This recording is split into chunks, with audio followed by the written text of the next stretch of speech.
کوو چې راشي او د خپل پښتنو سره د زړه بړو وباسي.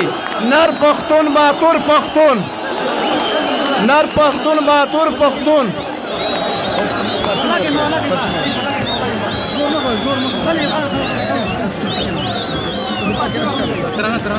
اعوذ باللہ من الشیطان الرجیم، بسم الله الرحمن الرحیم. تر ټولو ناول لږ دا سټیج نه ځنه لرې شي، د خلکو ته نشي دا سټیج کېنئ لاندې کېنئ، سټیج والا کسان کېنئ، ټول کېنئ، ټول حنیف اکشن ادریس اکشن ټول درته کېنوم. اعوذ باللہ من الشیطان الرجیم، بسم الله الرحمن الرحیم. تر ټولو ناول راغلی د لرو علاقو،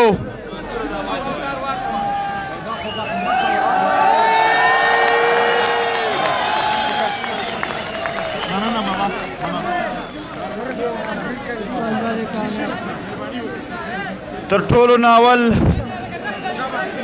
د لرو علاقو راغلی درانه شاه زلمي او سپین ږیري مشران په خصوصي توګه له کوټې پشین د قلعه سیف الله زیارت، ژوب، مساخیل، چمن، زخمی وزیرستان، جای خان، لکی مروت بنو، باجاوړ، مومند او رکزو د کورم ایجنسي ملتپال ځوانان او بیا په لویه توګه د پېښور لوی ښار د مردان، د صوابۍ، د چکدرې او بیا راځه ملکنډ غرونه او بیا د سوات میړنو، د سوات مېلمستیاپال ولس، ورسره د دیر او د بونیر د دنګو غرو زمرو د زړه د تله سلام درته کوم. السلام علیکم ورحمت الله وبرکاتو.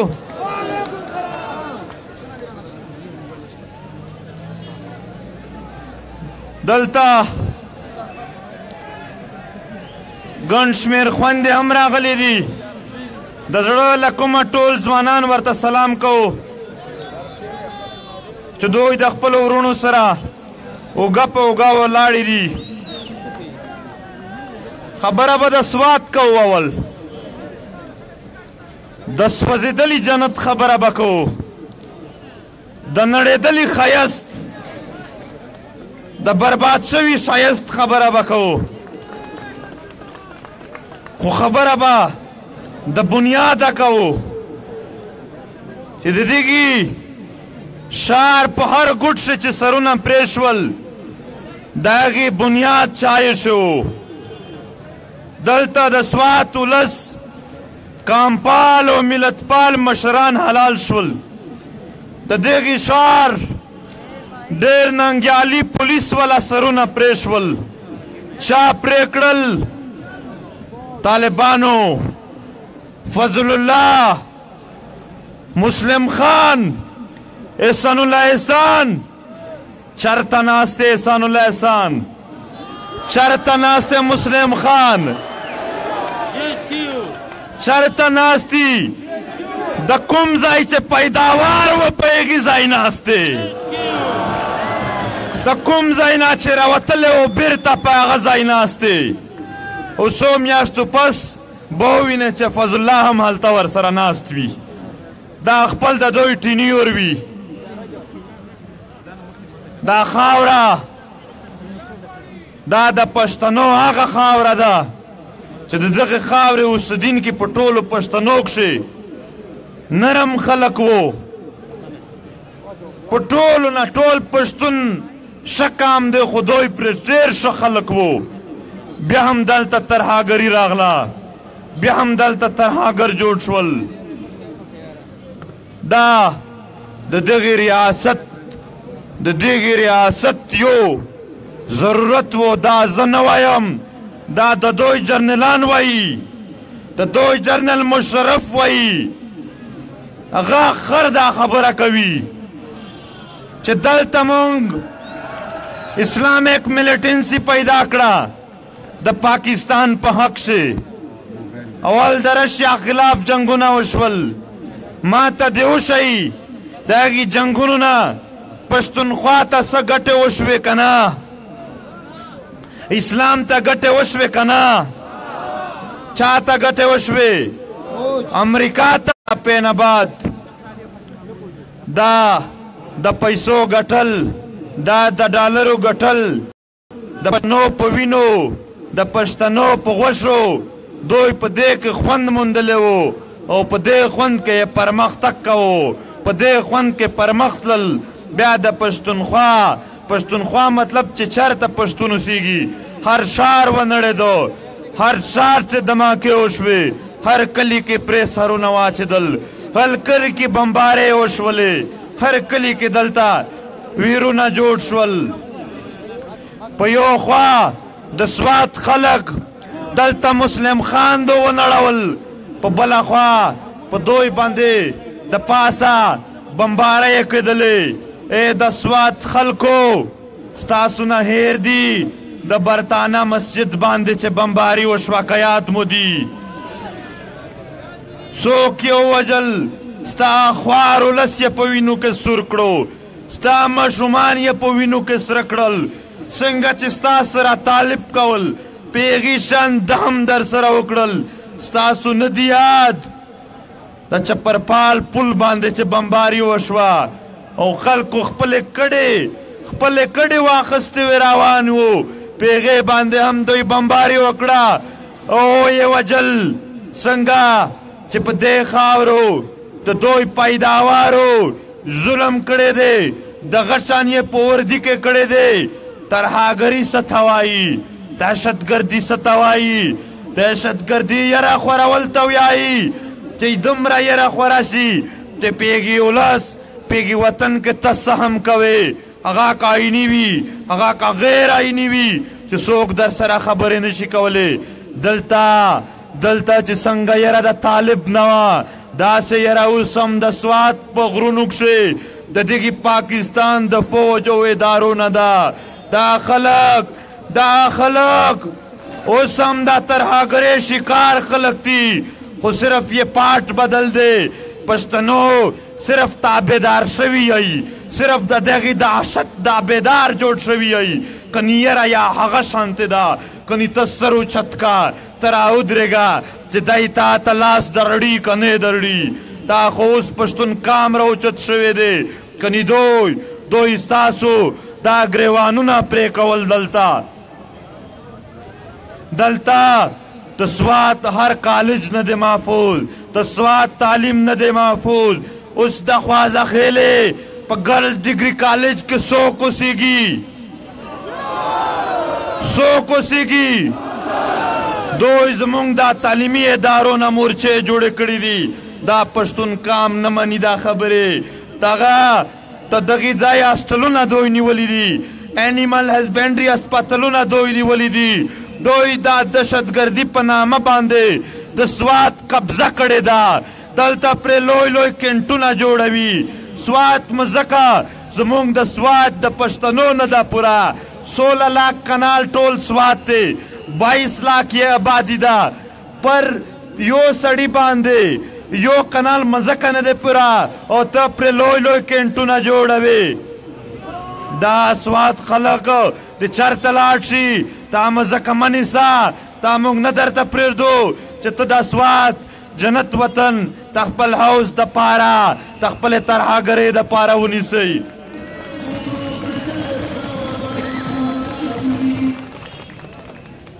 اوس هم سوات express way 370 feet wide चौड़ा express way बा जोड़ावे दा खुशाइंद खबर अदा खो सबाए द जंगी जहाजों अड्डा मोंग न मनो दा से ना چې په دغه ځای باندې جنگي جهازونه راته جوړوي.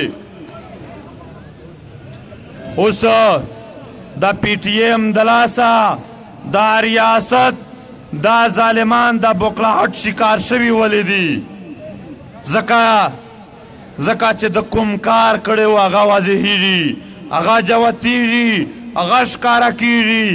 بیا که کله دا ښکاره شو، دا خبرې ښکاره شوې، بیا به دې پولیس ته اندازه ولګي چې زما سر چې کله کټ کېدو، زما لاش چې په خوني چوک باندې چا اړولو، پیږي ټیم شکرفي وه، فوج ناست و، چاته اجازت و چې تتلی او راتلی شي. دا خبرې چې ښکاره شي، دوی به خپل قاتل وپېژندي، دوی به وپېژندي چې پښتون ځوان د اف سی په شکل شي، د فوجي په شکل شي، د طالب په شکل شي دغه ریاست استعمال کړی دی او دلته یې خلک پرې ناړولي دي، خلک یې پرې ژوبل کړي دي.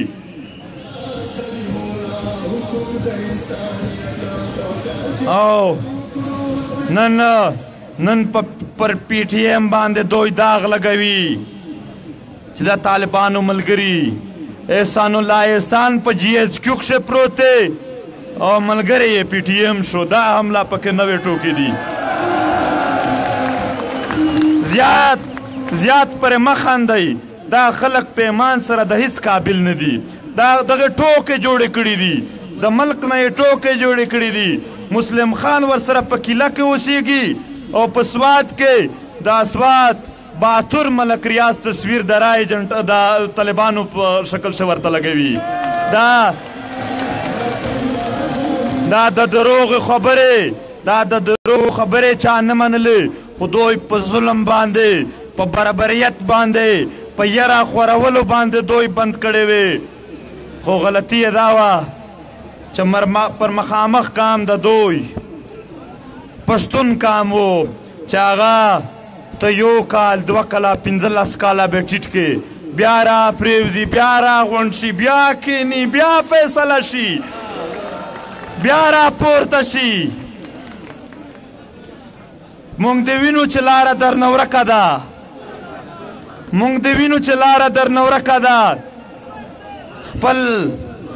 خپل دروغزن، خپل کرپټ چې په اربونو روپۍ خوړلې دي، خپل د دغې پښتنو په وینو کښې ککړ کسان راولې، جلسې پې کوې او په ټي وي یې کښېنوئ. دا خو به وخت راځي، دا چې نن د پښتنو خلاف څوک جلسې کوي، دا به یوه ورځ ووینئ چې د پښتنو د وینو حساب کېږي، دوی به هم ککړ وي پکښې. دا د ځانونو بچ کولو دپاره دا کار لګیا کړي دي. دا تکه صرف د دهشتګردي د ختمولو دپاره راغلی وای، موږ به په سر لاسونه او سلام به مو درته کړی وای، موږ به هره ورځ ستا لارې ته انتظار کړلی، موږ به ستاسو پر مخ ګولونه وړولی، خو ستا دا دهشتګردي په اړه کښې د پښتون وطن معدنیات خوړلو ته راغلی وې، ته د دغې په اړه کښې د پښتنو د کورونو سامان غلا کولو ته راغلی وې، ته د پښتنو ونې او بوټي وهې، ته د پښتنو کاڼي وړې، ته د دغې خاورې یو شی هم نه معاف کوې، او موږ هم د تاریخ په صفو کښې تا هم نه معاف کوو. دا به رانه توقع نه لرئ.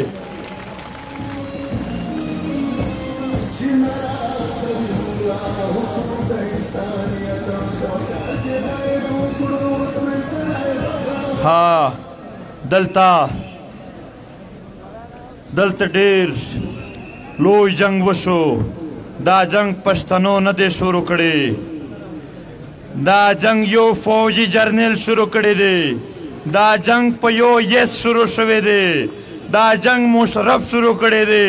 په هغې نه پس چې کوم جرنیل راتو هغه کلک پر دا پالیسي ولاړ و، کنې که دا خاوره ته جنگ نه وی راوړی، نه نه به پولیس مټ شوی وی، نه به څوک طالب جوړ شوی وی. دا هر سړی دلته ستا د پالیسیو لاندې جوړ شوی دی.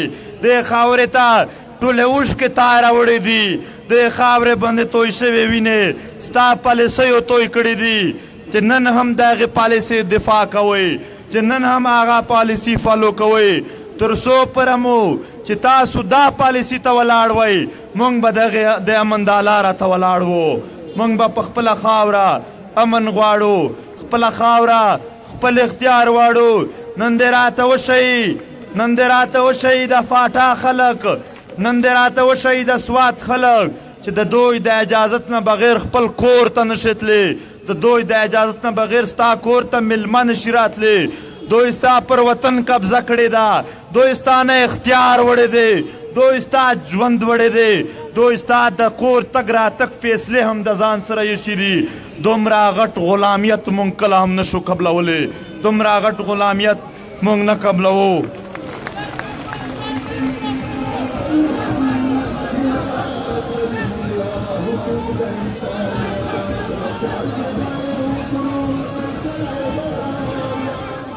او دلته هغه انیلا خورکۍ راغلی ده یوه ماشومه ده چې په دواړو پښو ګوډه ده او د خپل پلار ویر یې راوړی دی زموږ مطالبه به همیشه وي چې ټول میسینګ پرسن به عدالت ته ورکوي چې څوک ګناهګار وي عدالت به فیصله کوي څوک بې ګناه وي عدالت به فیصله کوي 400 کم و بیش کسان را خلاص شول چا 9 کاله تیر کړي وو چا 10 کاله تیر کړي وو د چا دا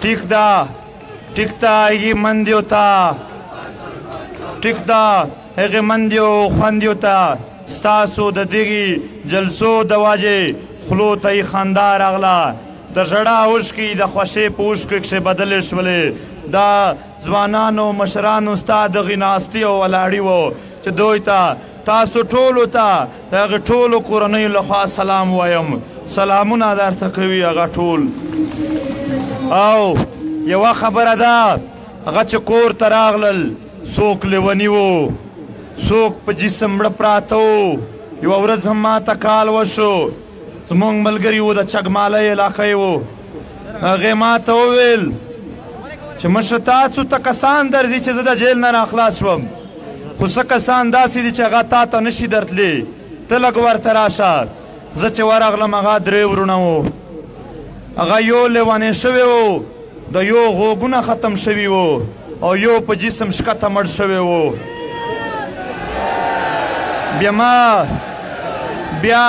بیا ما ترېنه تپوس وکړو چې تاسو سره څه چل وشو هغه ویل موږ به یو ورور د نورو ورونو په مخامخ وهو تشدد به یې راباندې کوو د دغې وجې یو ورور لیونی شو د بل غوږونه د چغې نه بند شوې او د بل په جسم چې مړ و دا خبرې را سره کولې ما ورته ویل چې آخر یې درته څه وویل ده ویل په آخر کې یې وویل چې خفه نه شئ موږ په غلطي وړې وې ورونو هغه زامن لري هغه لونه لري هغه خوندې مندې لري هغه مور او پلار لري هغه مینه لري هغه کلی او یار لري ته په دې لیوانو جمو کې چې کلي ته ولږې څه پیدا کوي یو واضح پیغام دې درته پښتنو میندو زامن دې ته نه دي لوی کړي چې ته په جیلونو کښې ټارچر کوه ته یې خپلې پالیسۍ لاندې په لګتې وهه ته یې لیونیان کوه ته یې یوسه 9 کاله 10 کاله پې تېر کړه او بیا ورته وایه چې هسې مې په غلطي کې وړې وې تا د پښتنو د وجود نه چې کوم ګپ جوړ کړی دی کوم کاروبار جوړ کړی دی چې هیڅ نه درته ښکاري هغه وجودونه درته ولاړ دي هغه به په هره لاره تا ته ولاړ وي او دلته د میسینګ پرسنس په حواله سره امنه مسعود جنجو اوس ویل نو ډېر وخت نه دغه لیډینګ ورته کوي چې عدالت ته چې لاړم ما نورې ښځې بوتلي نو دوی راته ویل چې لیډره ما جوړېږه یعنې خپل کیس به لړه کوې بل چا پورې به لس نه نیسې ویلې ما ډېر ورته وویل چې نو نه زموږ بل څوک بل څوک زمونږ آواز نه پورته کوي، نه مو په پارلمان کې پورته کیږي، نه مو په عدالت کې پورته کیږي. او جی ایچ کیو خو روانه په مخالفت ته چې موږ د خپلو خپلوانو پوښتنه څنګه وکړو. د هغه به انشاءالله ما ورته پښتون زلمي به کوي، پښتانه ځوانان به کوي. او بیا ای پښتنو، ستاسو ارزان غوښې وګورئ، ستاسو ارزان وجودونه وګورئ چې 4,000 پښتانه خو دوی په پیسو خرڅ کړي دي. دا زه نه، دا د دوی چې هغه جسټس دی، چې هغه دغه شیان دا لاپته افراد ډیل کوي.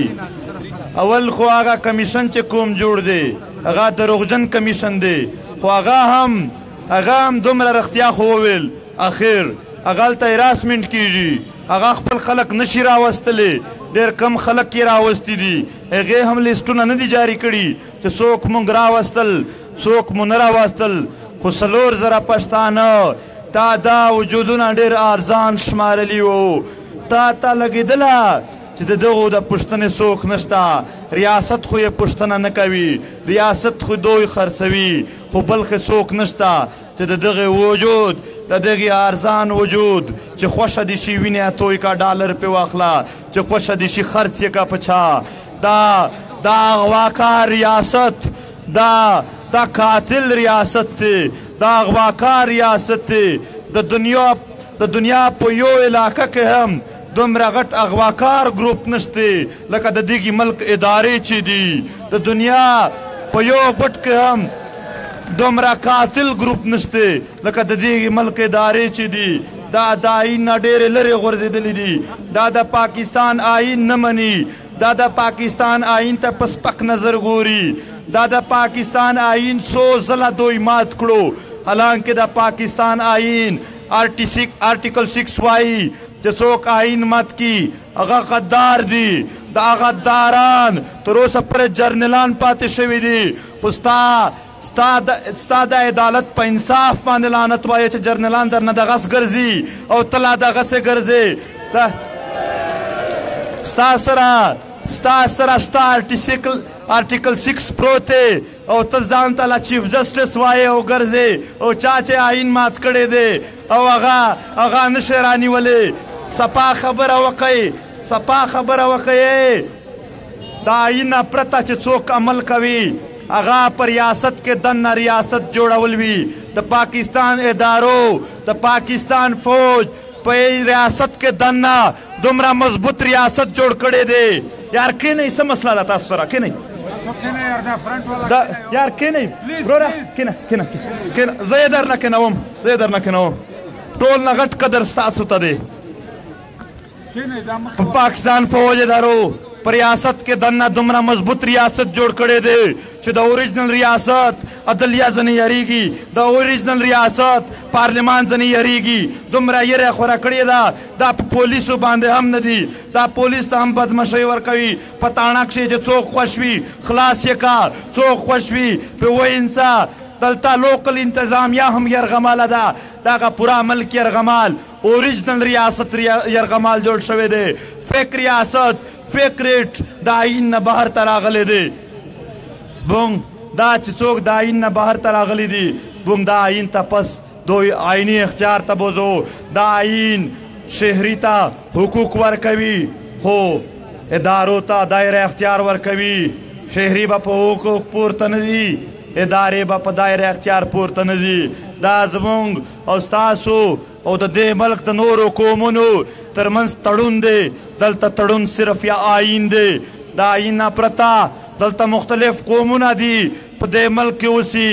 هغه د یو بل کاکا او ماما نه دي، د هغو په منځ کې هېڅ رشته نشته. د پنجاب، د پښتون، د سیندي، د بلوچ، د ګلګیت، د چترال خلکو یوه رشته ده، د یو آئین لاندې دي. نور د یو بل کاکا او ماما نه دي. دوی دلته که څوک آئین ماتوي بیا زمونږ ټولې رشتې ماتېږي، زمونږ به ټولې رشتې ماتې وي. مونږ د اسلام په بنیادونو که چېرته تړون وي هغه به ټول پاکستان دی بیا سعودي عربیه ته ورمرچ کړي چې هلته مرکز دی. که چېرته د آئین په نظر شوي بیا ټول د آئین لاندې یو، څوک به د آئین نه پرته نه ځي. دا ادارې د آیین نه لرې د پښتنو مرګونه کړي دي دا د سیند او کراچۍ پولیس دا د سیند او کراچۍ رینجر د دوی سی ټي ډي د پښتنو قاتلان دي د پښتنو یې تر عمره قتل کړی دی د دوی روزګار او کاروبار ته یې بتې اخیستې دي بتې اخلي هم په دې هره خاوره کښې د دغې ملک خفیه ادارو د خلکو نه بتې اخیستې دي کلم کله بدماشي شروع ده زما په پښتنو باندې مکمل په سره ورځ باندې یلغار شوی دی په دوی باندې برید شوی دی خو پښتانه دي چې لا ځان نه پوهوي خو چې چا ځان پوه کړي دی هغه دغه دي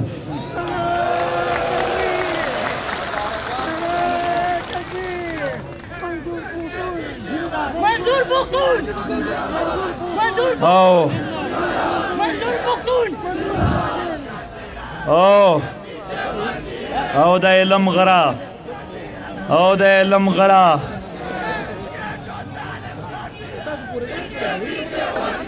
او د علم غره د خپل بونیر خلکو دپاره د یرې ځای چا جوړ کړی چا د وحشت ځای در نه جوړ کړی دی ایا دا خلک د نه پېژندي چې دلته چې کله دغې ځای ته طالبان راتلل د بونیر خلکو 2 ځله په شا وشړل دریم ځل ته ملاکنډ کمیشنر سید جاوید دغې علم غر ته دغې بونیر ته طالبان راوستي وو تڼې ورته خلي کړې وې دلته هر کار دلته ټوله ترهګري دا ریاستي ډپارټمنټس لخوا شوې ده دا ریاستي ډپارټمنټس لخوا کېږي د علم غر نه چې څوک څه وړي نه دی وړي دا بونیر خلک به تپوس کوي ټول پښتون به بیا ورسره ولاړ وي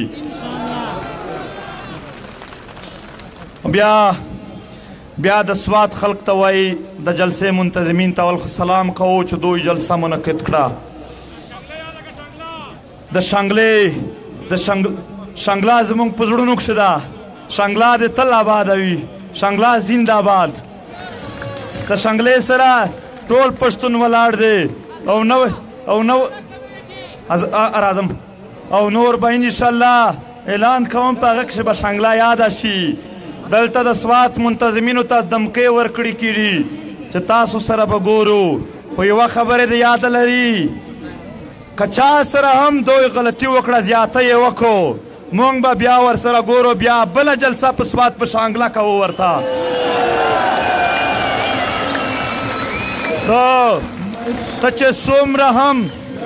ته چې څومره هم د سوات د شانګلې بونیر او دیر خلک دباولو کوشش کې دومره به پی ټي ایم زیات راځي دلته بار به راځي او که دمکیانې یې زیاتې درکړئ بیا یو کال را وکئ منتلي پیکیج به په سوات څخه د جلسو وي ستا څه خیال دی ستا څه خیال دی ستا څه خیال دی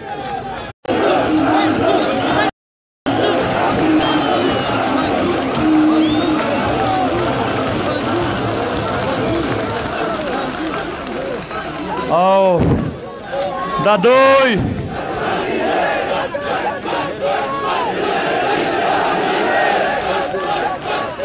دا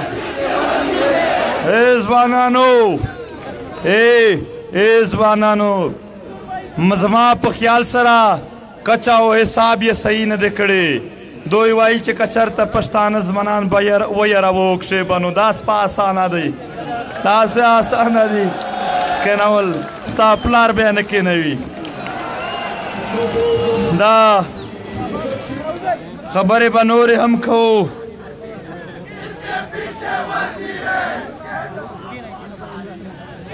دا یو خبره ورته کوم او د جرګه چېرته دی جرګه زه ډېر حیران یم د هغې ورځې نه چې جرګه د 2 فریق په منځ کې کېږي دوی پښتون کام یو فریق شمري حالانکه مونږ خو ډېر ستر زړونه راوړي وو خپل ځانونه مو شهري شمارلي وو د شهري دپاره آیین دی جرګې د فریق او د 2 دشمنو د منځه وي تا په خپل منځ کې تا په خپل منځ کې په خپل زړه کې اول هم پښتون دشمن مو اوس چې تا جرګه راوله ډله ثابته ده کړه چې ته ما دشمن شمارې شهري مې نه شمارې